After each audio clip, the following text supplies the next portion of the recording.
रोज नहाना साबुन लगाना हाथ वो धोना गे, ए सोना हाथ वो धोना गे, ए सोना बच के रहना झारखंड में भी ये लोग कोरोना गे,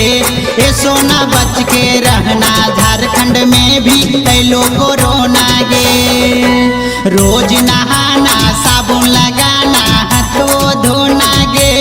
ए सोना हाथ वो धोना गे, ए सोना बच के रहना झारखंड में भी ये लोग कोरोना गे,